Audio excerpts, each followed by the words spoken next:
Thanks for tuning in to High on Horror. I'm Drew. And I'm John. This episode and every future episode is dedicated to all the horror hounds and smokers out there who want to expand their knowledge of the genre and have a good time. Today's film up for review is I Saw the TV Glow, the second film by Jane Schoenbrun, whose first film was We're All Going to the World's Fair. I Saw the TV Glow is a nostalgic look back at the horror and sci-fi genre of television back in the 90s. I remember those days like they were yesterday, can't you, John? I can, but it's been way too long. Yeah. Well, anyway, we're going to take a deep look into I Saw the TV Glow and give you our thoughts. All that and more today on High on Horror. Interviews, reviews, and the latest news all rolled into one.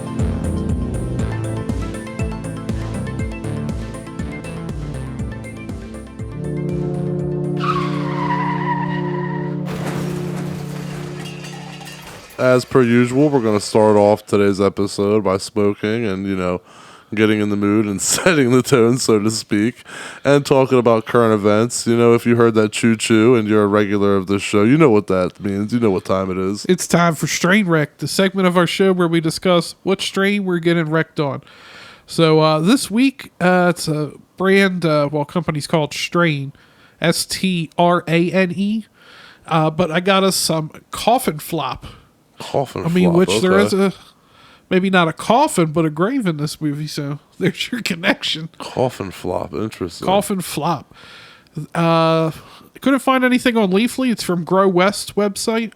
It said, "This is not the end," despite its name, Coffin Flop's Genetics. Coffin Flop's genetic spectacle, of Motor Breath 15 crossed with Coffin Candy is anything but a flop. Coffin Candy reigns from Duke of Herbs' renowned Coffin Cut, giving this strain its unique caramel candy glass flavor profile. So it doesn't have reviews, but actually found somebody on Reddit. Damn. Somebody said you could definitely taste that motor breath gas followed by like a cream / candy like exhale. Terps is like 1.18%. That high hung around for a while. It's solid. We're already pretty wrecked, so let's keep going. My God, I'm so fried right now. I got the bong packed. You got some current events, hopefully. I have. Yes, I do. Not much going on, but we should have announced this last week. But because I can't wait to watch Alien Romulus again, and the good thing is that it's coming to digital on the 15th of this month. So anyone who has or hasn't seen the movie can revisit it for the Halloween season. However, I will be buying a physical copy, and physical copies hit store shelves on December 3rd. So good Christmas gift ideas. Alien Romulus in 4K. I'll take that as a stocking stuffer. Yeah, I'm probably at some point. Well, you'll probably get the physical, and I'll just get you code. I'll just threw the lighter on the floor. But so you got to wait on a minute in between segments here for me to grab that lighter. Understood. But I thought it was delicious. I'll find out after but anyway, this take. You'll end up buying it, and I'll just get the digital code for. Well, it's not even Voodoo anymore; it's Fandango. Yeah, I know it's Fandango. It's Fandango. Is it something else on it too? It's Fandango, formerly known as Voodoo, I believe. So what Artist happened? Formerly known as Gold Dust. What happened was Voodoo was Fandango at home. Fandango at home. Fandango was using Voodoo to release their movies early, to rent and buy. And I think that they just eventually took over and were like, we should just make this our shit. You know what? Why don't we just buy you? Yeah, why don't I don't know if this is true, so I'll just go based on what this is speculating. I'm speculating, but all of a sudden Fandango gets involved and then they take over. Hey, one thing leads to another. But another movie on digital that we need to watch is The Front Room, starring Brandy, about the mother-in-law from hell. Remember? Oh yeah, that looked good. Yeah. I remember us saying it looked good, and but we were bogged down with other stuff and didn't get to it. That's streaming now, so we need to make sure that we get on that and have an episode of that because I want to look at that one. It's a A24 movie as well, so I'm all about that. Yeah, A24 pretty much just get me right in the door. Yep, that's today's movie, which we're about to get into now. Is I Saw the Yeah. I saw the TV Glow. I Saw the TV Glow. That's right. That's the movie we're talking about today. Hell yeah, we are. All right. All right, let's get into it here. I Saw the TV Glow is a 2024 American psychological horror drama Written and directed by Jane Schoenbrun. Produced by actress Emma Stone and her husband, comedian Dave McCary, under their Fruit Tree production company. And the film premiered at the Sundance Film Festival January 18th of this year, 2024. A24 handled its limited U.S. theatrical release on May 3rd and had a wider expansion in both the U.S. and Canada on May 17th. And this film is the second installment in Schoenbrun's so-called Screen Trilogy, which, I mean, I guess if you're making 3 movies and if you're in theaters, it's going to be a Screen Trilogy, right? Anyway, that's following their 2021 debut, We're All Going to the World's Fair. And the trilogy is set to continue with a series of novels titled Public Access Afterworld. Schoenbrun began writing I Saw the TV Glow 3 months into their hormone replacement therapy during a time of what they described as overwhelming calamity after coming out as transgender. While the film incorporates themes of gender identity, Schoenbrun intentionally avoided focusing on transitioning or coming out as an explicit element of the plot, instead using the narrative as an allegory to explore these concepts in a more nuanced way, distinguishing it from other films on similar topics. Yeah, she said that she grew up thinking something was weird and off half of her life because of how she was living, in a way that she didn't have to or want to. So she incorporated that feeling of, feeling off and, feeling almost like she was in a different reality. So she explores queer themes in genre language. I like it. And I Saw the TV Glow. The story follows Owen, played by Justice Smith, and his close friend Maddie, portrayed by Brigette Lundy-Paine, who bond in 1996 over a young adult TV show of the same name. That don't even make any sense. Yeah, the TV show is called The Pink O'Pig. It's not I Saw the TV Glow. I was going to say that'd be a weird TV show name, but it's also a weird movie name. The show itself features Isabel, played by Helena Howard, and Tara, played by Lindsay Jordan. 2 psychic teenagers battle in the sinister Mr. Melancholy, played by Emma Portner. A villain who can manipulate time and reality. Owen's father, Frank, who's played by the greatest musician of my generation, Fred Durst. I typically... Are you a big Limp Bizkit fan? Not too much, no. Oh, man. I loved Limp Bizkit when I was in middle school. And now I just play it unironically now. You got to celebrate Fred Durst Fridays. Anyway, so yeah, Fred Durst plays Owen's father, Frank, and he ridicules his son for being obsessed with a girl show, which is weird. While Maddie finds deep solace in it, calling it more real than real life. Yeah, the characters use the show as a form of escapism, the same way that a lot of horror fans use horror films the same way. Like, no, you don't say. When things get tough, you just find that solace through that escapism, and in that way, the characters are very relatable. And there's definitely a lot of Buffy vibes going on. Even the show's lettering. Yes. The lettering, when you see the cast names in the opening scenes. And after listening to some interviews, it turns out that Goosebumps was a big influence as well, which makes a lot of sense when you think of things like that ice cream monster and shit. Totally something you'd expect to see on a Goosebumps episode. It's funny you mentioned Buffy, because I didn't write it down, but I thought it watching. And I've only seen like season 1. Yeah, you really liked it though. Yeah, I got to get back into watching. There's so many shows that I start so many shows and then never finish half of them. Another show comes out that looks good. And I'm like, oh, well, I got to watch that. I've been looking forward to that. And then, yeah, so I got to get back into watching it. But I thought the same thing. I was like, this feels like Buffy. Yeah, for sure. Yeah, and speaking on, using shows as escapism, what does it say about us, horror fans, that, we're trying to, some people escape depression, anxiety. We go to horror movies. The thing that puts people in those situations, you figure you'd want to watch something happy, but... Well, that's just it. We're wired weird. It's the distraction of seeing someone have it worse than you do for an hour and a half. That's a good point. I never really thought of it that way. Makes you feel better. It's like when I watch Hoarders. I'm like, oh, man. Yeah, it's like, fuck, my power's going to get cut off next week if I don't come up with this $600, but... I'm not getting chased through the woods on a 100-degree weather day by a dude in a hockey mask, so you know what? I'm all right. I don't even want to get chased, let alone 100, like 70. That's the worst part. Could you imagine Jason coming after you in like 100-degree Like, weather? bro, just get it over. Yeah, I just been, nah, bro, you ain't got to chase me. We're good. Just get it over with. Anyway, getting back into the movie here, we fast forward 2 years, and the cracks begin to show in Maddie's world.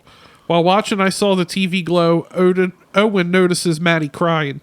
She reveals her plan to run away, desperate to escape her abusive stepfather, and pleads for Owen to join her. Overcome by fear, Owen stays behind. He self-snitched. I know, right? He self-snitched because he would sneak over to Maddie's house and say that he was staying at his one friend's house while his mom was sick with cancer. And his mom was even like, "Oh, you guys are still friends?" And he's like, "Yeah." And he would just go over to Maddie's house.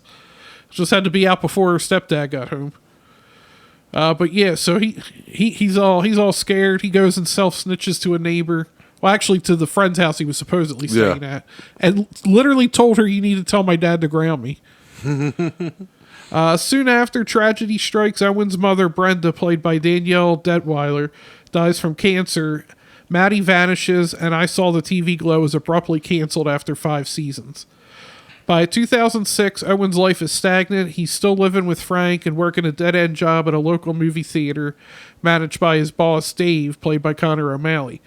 One night, Maddie mysteriously reappears. She claims to have been living inside I Saw the TV Glow for the past 8 years, playing the role of Tara.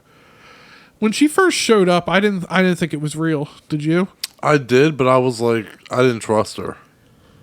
I thought it was like him just wanting to see her. No, I was like, oh, now she's back. My thought was either I don't trust her or this bitch is back because she needs something.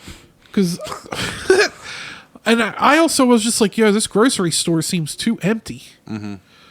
That's why I thought maybe it's like a dream or something. She urges Owen to revisit the show's final episode, which reveals that Isabel and Tara are trapped in a pocket universe controlled by Mr. Melancholy.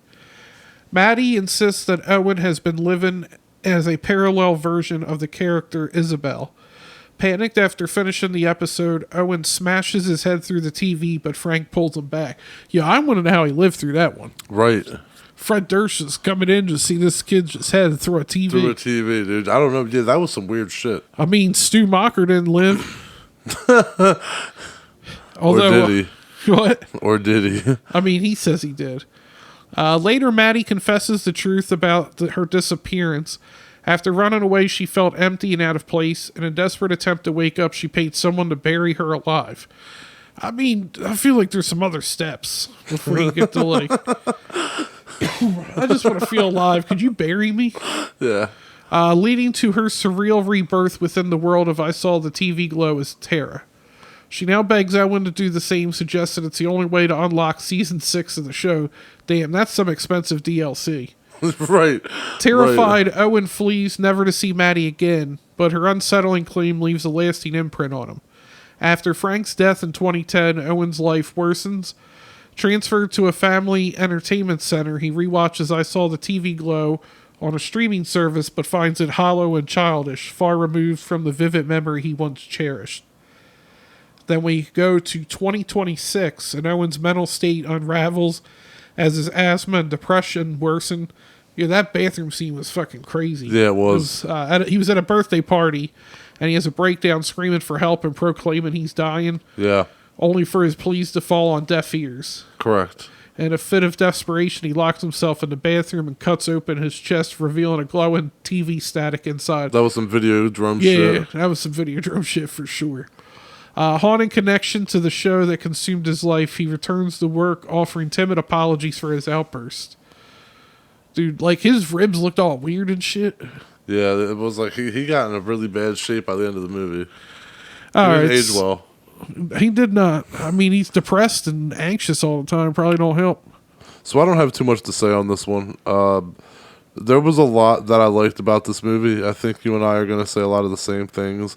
So I'll try to avoid stepping on your dick here. I really liked something that Brigette Lundy-Paine said. They said that they were tired of scripts that, quote, tried to make sense out of fear and embarrassment, end quote, and that the things that didn't make sense to them in the script were a part of the attraction. I felt that and I liked that. Although I don't think that some of the queer subtleties were as subtle as they were meant to be, as Jane said that they were. That doesn't hurt the movie by any means, but if you're trying to not make your intent obvious to people, then, Jane missed the ball by a hair on that one. I like the idea of the movie and the message behind it and the themes it explores, subtly or not subtly, but it just didn't do it for me. I was kind of disappointed with the whole thing. It just fell flat for me. I really liked the creatures shown in the Pink Opaque, and I loved the hell out of that show. If it were real, I would watch the hell out of it. Yeah. I'm not impressed by I saw the TV glow. It was nicely shot, very clean, but I wanted more from it. I'm going to give it a 5 out of 10. Yeah, I really wanted to like the film. It's definitely a slow burn for sure. You get little glimpses of the Pink Opaque. Yeah. I just don't think that we got the payoff. It's almost kind of like The Watchers that we reviewed last week. Correct. I feel like we should have spent more time with the Pink Opaque. Those creature designs were cool. I want to see more of that. Mr. Melancholy looks awesome towards the end of the film. Yes, Mr. Melancholy was awesome. It isn't a bad film by any stretch, but I don't think it's as great as the scores from Rotten Tomatoes, which I'll get to after my score. Visually gorgeous, great atmosphere, but spent the entire film making us go, where are we going? And the destination just felt a little lackluster. Yeah, that's a very good way to put it. Same thing, 5 out of 10. Okay. But Rotten Tomatoes, I saw the TV Glow holds an 84% approval rating from 207 reviews. Because a lot of times you'll see maybe a film this small, it doesn't have that many reviews, so it might have a higher number, but that's after 207. And an average score of 7.7 out of 10.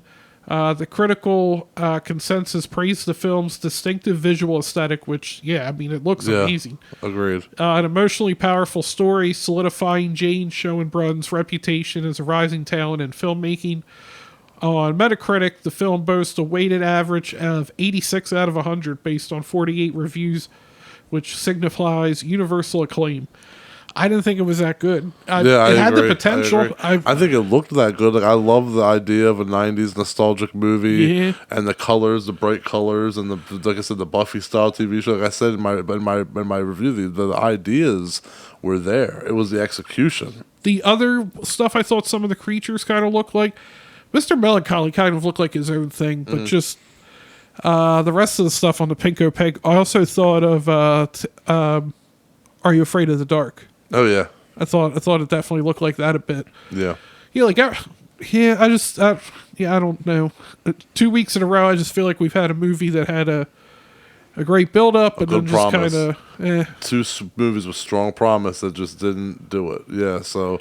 And neither one's a bad movie. I wouldn't classify it as a bad movie. Or badly shot. Better than I would be able to do. I'm not going to sit there and say, nah, fuck that. I'd even say this one's shot even better than... agreed. This is The Watchers. That's it's almost frustrating that I don't like it because, like I said, I wanted to like it. So it's almost frustrating because I'm like, there's so much about it that's done right. It's just like, it just didn't entertain me enough. It just the story was there, but it just dragged out a little bit too much. I think it was just a little too... I don't know, just too slow, and just like I said, the payoff wasn't there. And maybe that's why I gave this one a lower score. But I just felt like with The Watchers, I was invested, and I knew why I was invested. This one, I kept saying, I'm in. I don't necessarily know why I'm in. Right. I was like, but you got me, and then it just, I don't know, it just felt kind of flat. That's where I was. I was definitely invested, and like you said, it kept me going. And even when I started to think, okay, I don't know where this is going, I thought, well, I've invested enough time in it, so I'm just going to ride it out. And it's not that long of a movie either. So you just ride it out, and then boom, you're kind of hit with, I don't really know where it went. So yeah, it's like you said, the ride that it takes you on. Definitely, it's like a roller coaster that has all this to go up with this build up, you're going up the track, then you're at the top of the hill, and then instead of going downhill, it just goes straight. It just kind of all right, it's not where I wanted it to go. Could have been more, but side note, the band's playing music. The first one was okay. The second one, god awful. Yeah, awful. So I found out about the musician, and it lists her genres of music. Okay. And I had to click on this link because I've never heard of a genre called shoegaze. SHOEGAZE. Shoegaze. So I had to look it up. This is from Wikipedia. Shoegaze, originally called shoegazing, and sometimes conflated with dream pop, is a subgenre of indie and alternative rock characterized by its ethereal mixture of obscure vocals, guitar distortion, and effects, feedback, and overwhelming volume. I was like, yeah, it sounds about right. It sounds terrible. It emerged in Ireland. Ireland again. Damn. What was it? Neo-psychedelic groups. Well, I don't even know what that means. What was it about the vocals that you said? It says a mixture of obscured vocal. What the fuck does that mean? Obscured vocal? What? You're not getting a clear vocal. It's like kind of distorted. Maybe I would think. So you just sing like on occasion, like you don't know when you're gonna pop up and overwhelming sing? volume is the one that got me. Dude, it says stylistic origins, and dude, I could go on a rabbit hole. I've never heard of. People are gonna be like, "How do you've never heard of this genre?" Neo-psychedelia, ethereal wave, space rock. Never heard of any of this. That's like when you have some of the as a rocker, you know, there's a lot of guys out there that just talk so much shit when it comes to metal music, and you'll say that I like Cradle of Filth, it'll be like, well, that's not metal, that's black metal, and you know they have all this like there's all kinds of like grind metal and you know all kinds of shit. And I'm like, it's just metal, man. Some bands are just harder than others. The most famous band to fit that genre is My Bloody Valentine. Really? I love that band, though. My Bloody Valentine's fucking great. Derivative forms are chill wave. What? And new gaze. Like, you know how you have new metal, but it's new gaze. So I guess somebody, like, fused this. Oh, my God. Okay, we need to stop here. Yeah, We're just going on with nonsense at this point. All right. Point is, we didn't like that second song. Or that band. My God, it was just screaming. I forget, like, what that woman's fucking... the band she's been in are Christina Esfandaria, as an American singer-songwriter who writes music and performs under monikers Dalmatian, Miserable, and Nightcrawler, all capitals, but missing the I in night and the A and the E in crawlers. So I guess all the vowels are just taken out of Nightcrawler. She's a member. The band was called King Woman, by the way. King Woman, damn. Yeah, right. So 5 out of 10 on that movie. Yeah.